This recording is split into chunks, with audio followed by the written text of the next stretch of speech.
vous autres! Une petite leçon de sciences humaines maintenant. Alors, en sciences humaines, les prochains RAS que nous aurions vus discutent de motivation des Européens.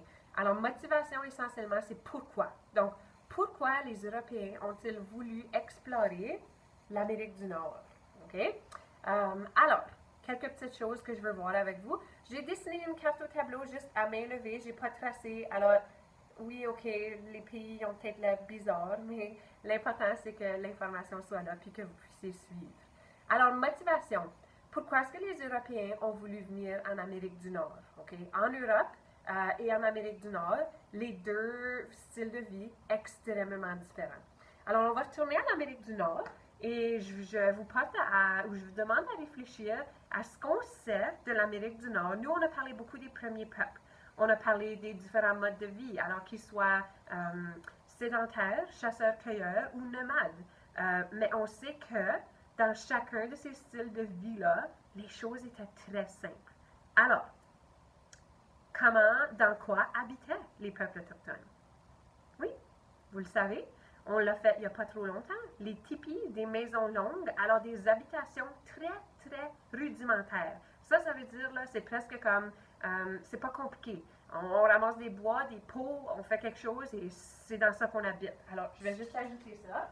Alors, en Amérique du Nord, on retrouve dans certaines régions des tipis.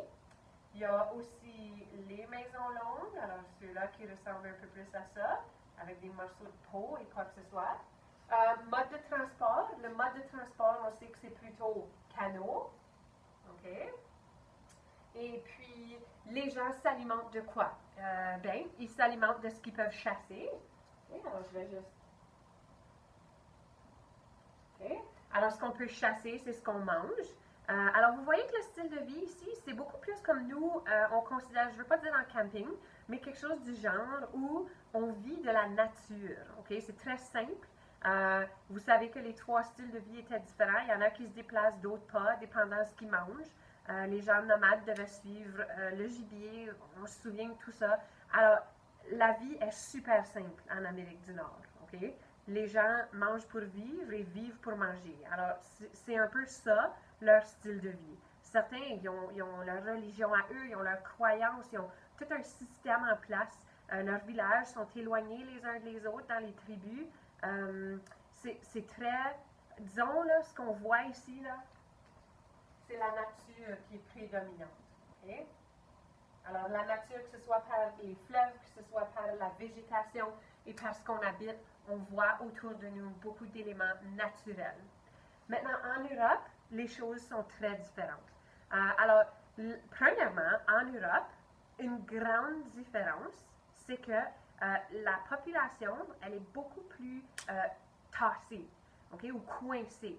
Alors, les pays sont plus petits en Europe. Alors, on voit dans cette région-là, on aurait environ la France. Ensuite, il y a l'Espagne, le Portugal ici. L'Afrique qui est juste en dessous, on a l'Allemagne, on a le Danemark, l'Angleterre, l'Irlande, l'Islande qui est là, et les pays scandinaves qui sont là. Alors, à l'intérieur de ce plus petit territoire-là, il y a beaucoup de gens, et deux, ils sont plus coincés parce que le territoire est restreint. OK? Et puis, il y a des choses qui vont faire que les gens vont vouloir quitter l'Europe pour aller ailleurs. Alors, on retourne un peu en arrière. En Europe, un système qui fonctionne depuis longtemps, et on en a parlé dans les différents types de démocratie, dans les différents types de gouvernement, dont le système démocratique, l'autocratie, tout ça, mais il y en a un qui était la monarchie. Alors, la monarchie, si vous vous souvenez bien,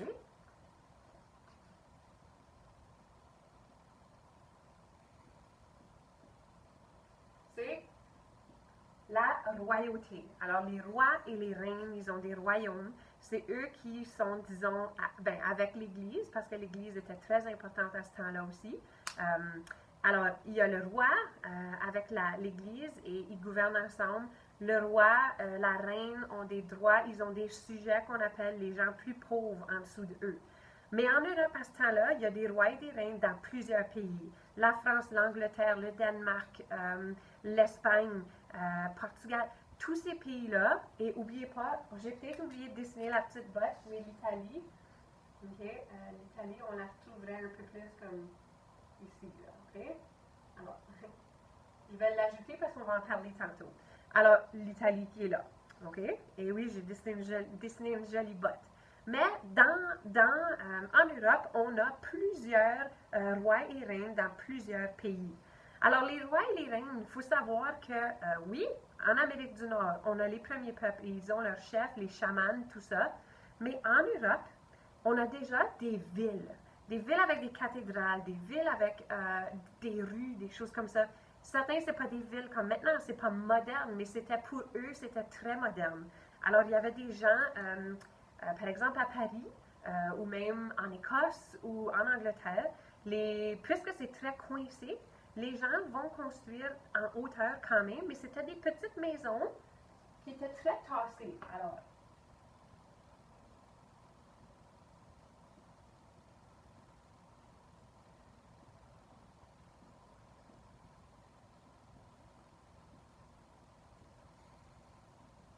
et puis, il y a des rues. Les rues, oh, puis il ne faut pas oublier le palais aussi. Les autres, ils ont des châteaux, là. Ok?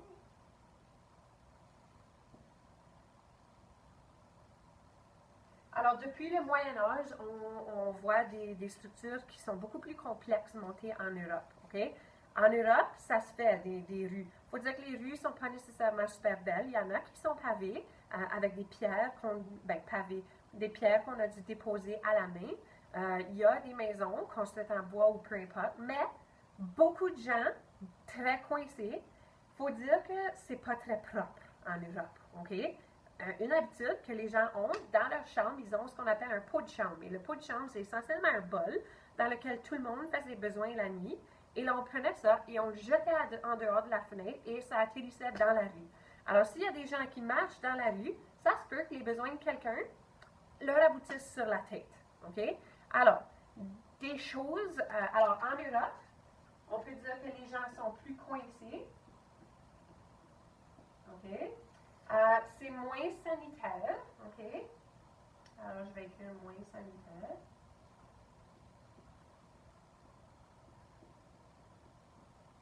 Et puis, en Europe,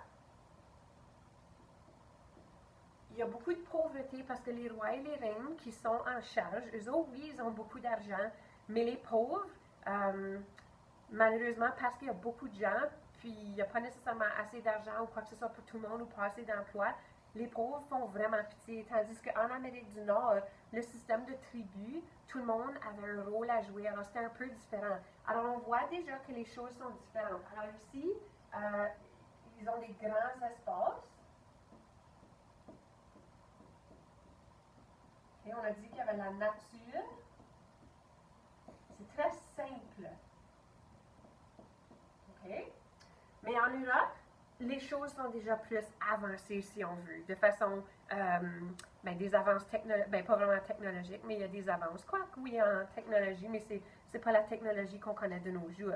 Alors, les gens ici sont toujours en train d'essayer de trouver une façon d'améliorer, de changer la façon de faire. On a déjà des gens qui essayent de comprendre pourquoi les étoiles, à quoi ça sert, naviguer, tout ça.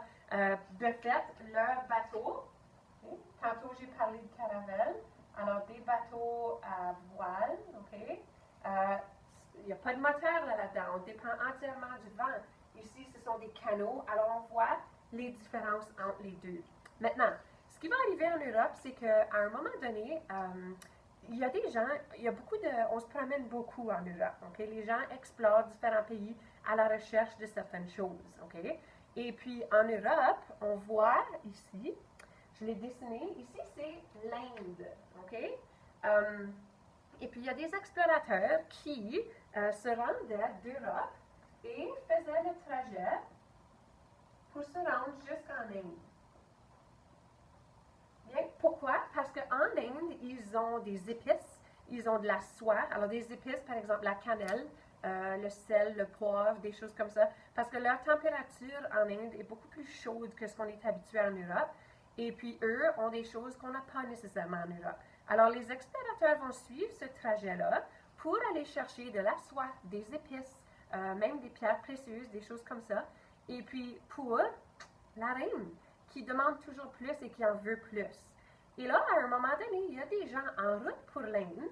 Alors, disons, imaginons, là, OK? Il y a des gens qui vont installer, disons, une frontière et dire, minute là, si tu veux traverser pour te rendre en Inde, pour aller chercher tes épices et tout ça, je veux que tu me payes. Tu dois me payer. Et là, bien, les explorateurs ont vu que ça commençait à coûter cher à aller chercher ça pour revenir. Et puis, ils se sont fait dire par des gens, bien, essaye de trouver une autre façon de te rendre. Parce que là, on explore les océans. Avant, les gens pensaient que la Terre était plate, mais on est en train de réaliser que peut-être c'est pas le cas.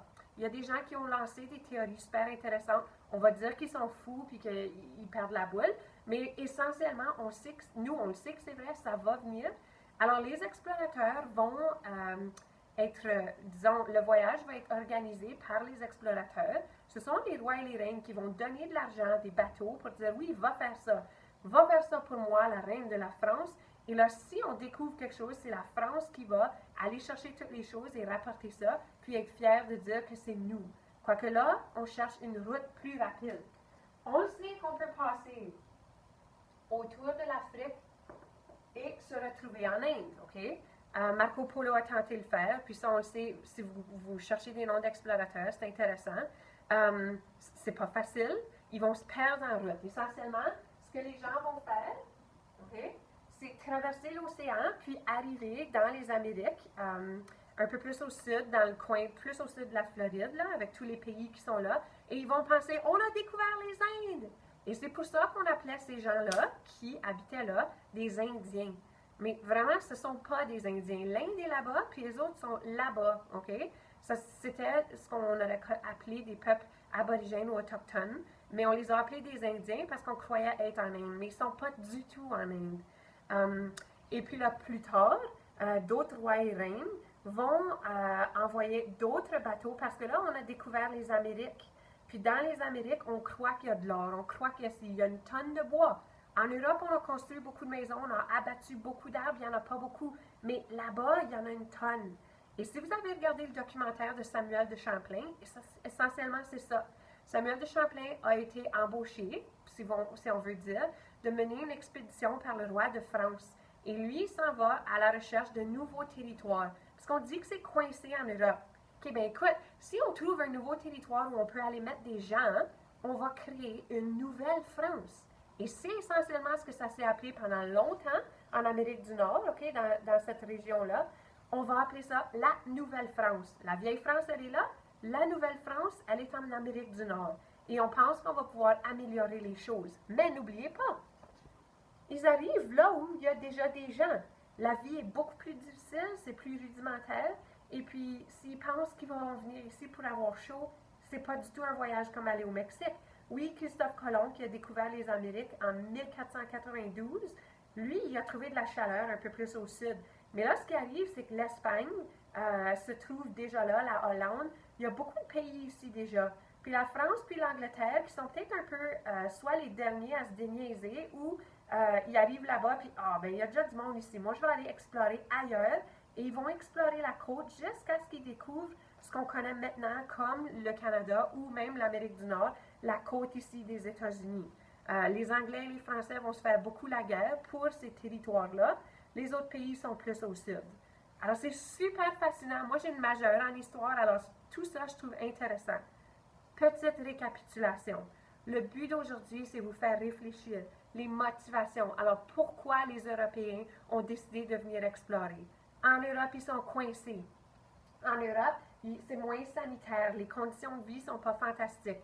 Il y a beaucoup de pauvreté. Et on dit à ces gens-là que s'ils viennent dans le Nouveau Monde, ou plus tard Nouvelle-France et la Nouvelle-Angleterre, tout ça, on va penser qu'on s'en vient pour une vie meilleure.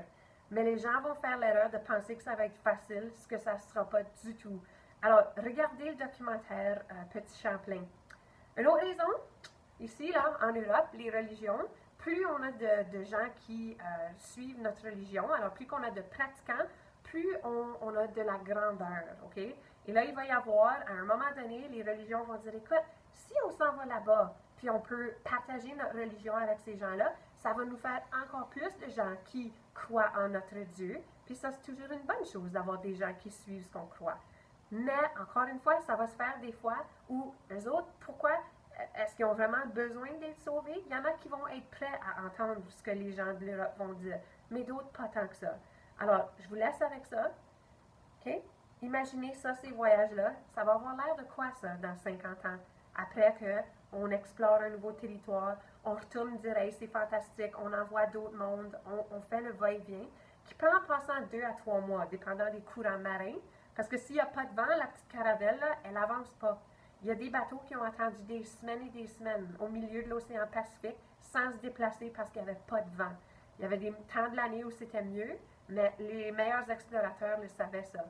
Alors tout ça, parce qu'on cherchait une façon d'atteindre l'Inde, OK, pour aller chercher de la soie, pour aller chercher des épices, pour améliorer la vie un peu de ce qu'il y a en Europe, et on va découvrir cela. Alors c'est ça, j'espère que vous avez trouvé ça intéressant. Ça fait beaucoup de moi qui parle, mais vous étiez habitués à ça en tout cas. Si vous avez des questions, envoyez-moi des courriels. Petit Champlain, application pour iPad ou iPhone, ainsi que le documentaire de Le Rêve de Champlain. Super intéressant. Envoyez-moi des questions.